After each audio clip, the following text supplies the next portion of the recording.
So, Clanky, how's your piss? good. What would you rate it? Gub. Go. Go. Hang on. Clanky, what's that character's name from Meet the Robinsons? Goob. Go. So is everyone ready for the hypest movie of the year, Snow White? Are you ready for a jaw-dropping performance from Gal Gadot? And it will be jaw-dropping. It will be jaw-dropping. It will be jaw-dropping. Whether it's a good or bad thing.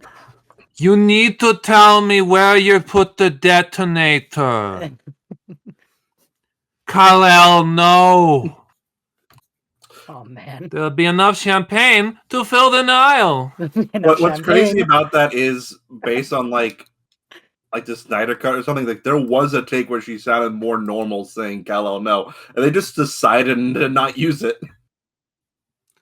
So I don't know if it's more fun to blame Zack Snyder for being a bad director or Gal Gadot for being a bad actor. Jordan, do what we always do. Blame Warner Brothers. Oh yeah, I'll blame them too. You can also blame Joss. It's more fun to blame Gal Gadot. Yeah. Blame Joss Whedon too for a lot of things.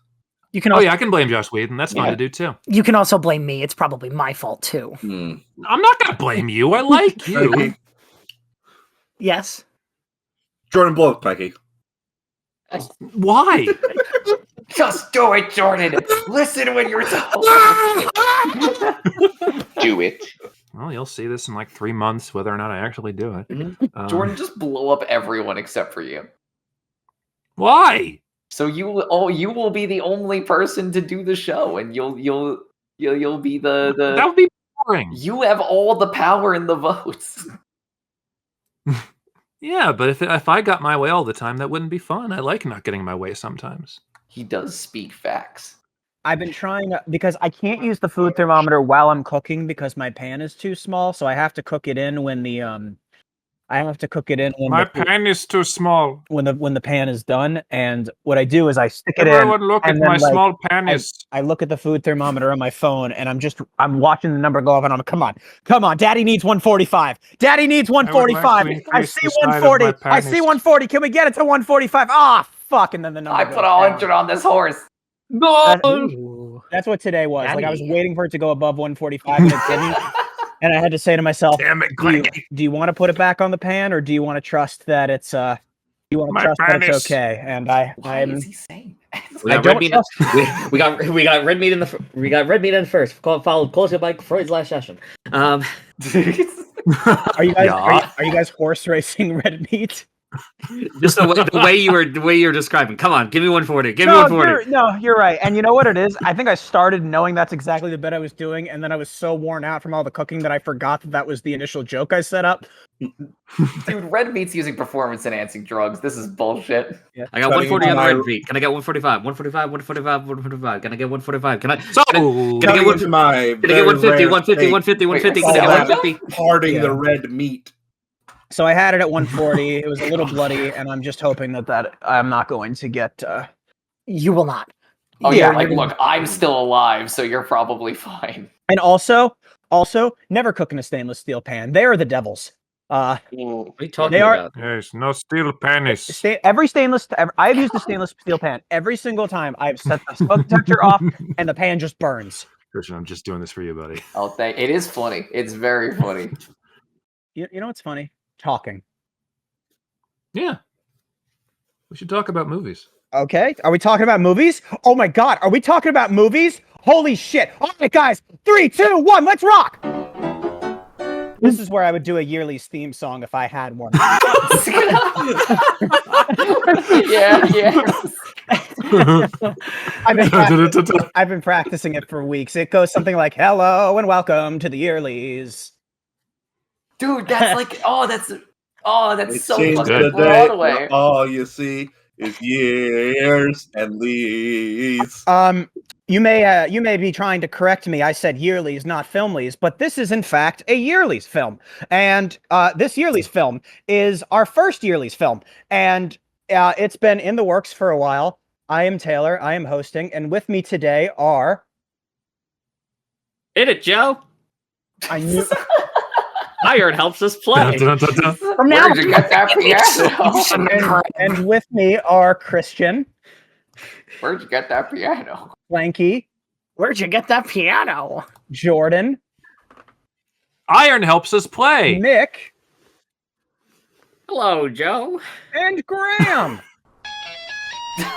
If there was any episode where you could be convinced that Taylor was doing the episode with AI, this would be the one. I already replaced Mick with AI. We don't need to put. Can I more say AI I'm into already seeing like the script out for this episode of Christian. Wait, where'd you get the piano? Clanky, where'd you get the piano? Jordan, fucking Iron I know helps helps us him play. Mick, hello, Joe, Graham, and asterisk Weezer riff asterisk. So yeah, this is the Yearlies, but movies. Nothing else needs to be said other than people really, really, really wanted to do this, except me apparently, because Yeah. that's why I'm hosting. Well, That's not entirely true. I just did not have. There's too many movies, but we whittled it There down. are a lot of them. We whittled you said all that the like John Mulaney. movies. There's too many movies. We whittled all the movies in the world down, and once I find the movie year, here it is. Here's the movie years categories. I will mention that there are honorable mentions, and to mention the Yes. honorable mentions, I will ask who wants to honorable mention the mentions. I only have one honorable mention. Then go ahead, Jordan. My only honorable mention is the movie Red, and I put it on here because I've seen it on cable a million times, and it's surpassed whether or not it's good anymore. It's just a fun movie. John Malkovich is great in it, and it has an amazing rewatch value. That's my honorable mention. Why are you red? May I popcorn someone? That is how this usually goes. All right, Clanky. All right. Well, my honorable mention, The Illusionist, got on the bracket. And we've already talked about Redline in a Yearly's past. I have watched Redline at this point and can That was confirm. focus. Yeah. And I give Filmlies. Yeah, you're right. And I can confirm that movie fucking slaps. But we're not here to talk Oh, about it so does. that. Banger alert. We're not here to talk Wait. about that, though. Hang on. I just realized you never actually got to share your thoughts on the movie because the last time you hadn't seen it because you got into a fucking car accident. That And is I so didn't want true. to watch it. Yeah.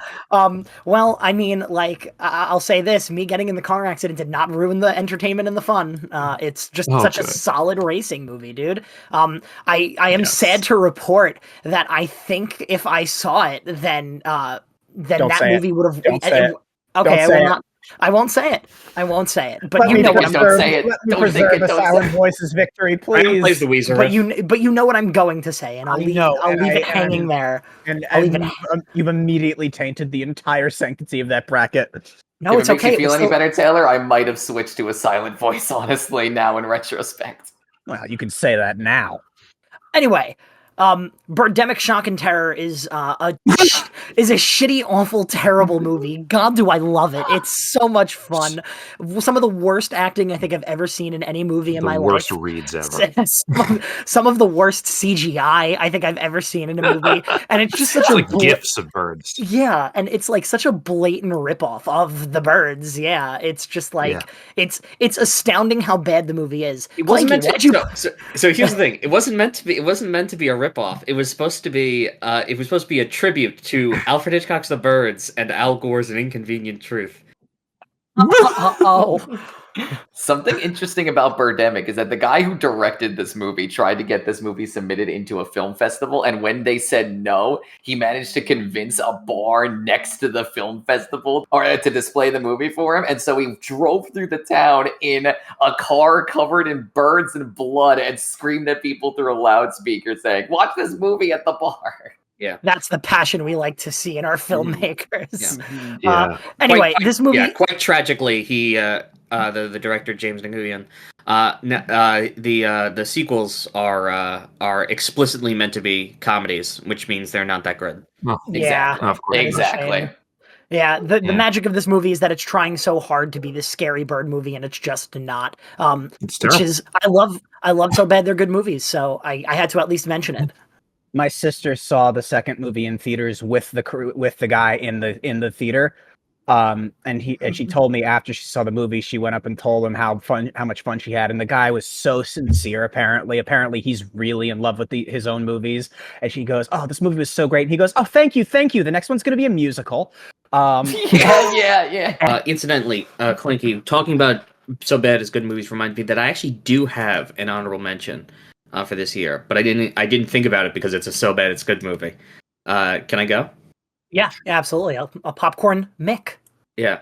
So there is one film I'd like to give a shout out to, and that is Who Killed Captain Alex, the first Ugandan action movie. Oh, Yeah. It is super low budget. It is the production value was $85. Yeah. And the premise of the movie is Who Killed Captain Alex? And the best part about it is that in the commentary on it, the director Nabwana IGG has said, "I don't know who killed Captain Alex either." No one knows who killed Captain Alex. Somebody has to know. Yeah, it is. I would say that it is not a so bad it's good movie because it is so earnestly being made. Yeah. That's what I've heard about it. It's very sweet and sincere. Yeah, it's the movie is very good when you remember that when you find out that they filmed it during an active civil war, and they didn't there was a scene in a bar where they didn't have money for water and had to use paint instead and for the props. Like that's the budget this film is working on. This could make a great honorable mentions bracket movie. Yeah, definitely. This could be an honestly amazing. Yes. Yeah. And they have I'd watch it for this. Yeah. The film has this interesting thing called a video joker, which I'm not entirely sure. It's kind of something I think unique to Ugandan cinema, and that is to have a riff tracks built into the film. Where there's just a guy who just keeps making running gags throughout the movie. It's funny. Yeah, it's a huge cultural disconnect between us and the Ugandans apparently, but yeah, this apparently is a thing. So you just get this guy doing jokes about the film you're watching, and it's just part of the movie. Absolute It classic. seems fine when Ryan Reynolds does it. Nick, since you already popcorn, do you want to corn pop someone? Sure. What? Yeah, my friend Corn. Do you want to get Christian's out of the way because he's got a bunch? Yeah, I'll do what I did for the anime filmlies and go as fast as I can. Okay. No more than like 20 seconds per movie. For my honorable mentions, on Sandees. If any of you make the joke that I know you're thinking of, I'm going to incinerate you. This movie is a French is a French drama about that is based off of a stage play that is about the Lebanese Civil War. It is about as horrific and depressing as you might expect it to be. Kind of glad it didn't get on because that would have been a real downer. What? Oh, you're right. Fuck. Enter the Void. Jordan would incinerate me if this got on the bracket. it would. It's a Gaspar Noé movie. It is kind of gross, but it feels like a ride. It feels like you're going on a roller coaster as you fly throughout the sky. It's a really, really unique camera tricks. Uncle Boonmi, who can recall his past lives, is, I believe, a movie from Thailand. Very, very spiritual. Yeah. Incredibly surreal. It has a lot of horror aspects to it, but it's not handled in any horror way because this is not a horror movie, but it's got creatures in it. It's really strange and somewhat relaxing. I quite like it. The Man from Nowhere is Korean John Wick. If that sounds great to you, then go fucking nuts. Daddy Longlegs is an incredibly early Safdie Brothers movie about a dad trying to raise kids in New York City. If you're familiar with the Safdie Brothers, then you may know what to expect in this. It is not too dissimilar to Uncut Gems, but about parenting. Okay. A Cat in Paris is a French animated movie about and then Machete is a movie about Danny Trejo playing his character from Spy Kids, which is there's this one scene where he rips out a guy's intestines and then action swings into a lower floor of a building, and I think that's really fucking funny. There's a cooler intestine stunt in the sequel. Holy fuck. I'll have to get back to you on that. It involves a helicopter blade. It's the only good thing about the movie.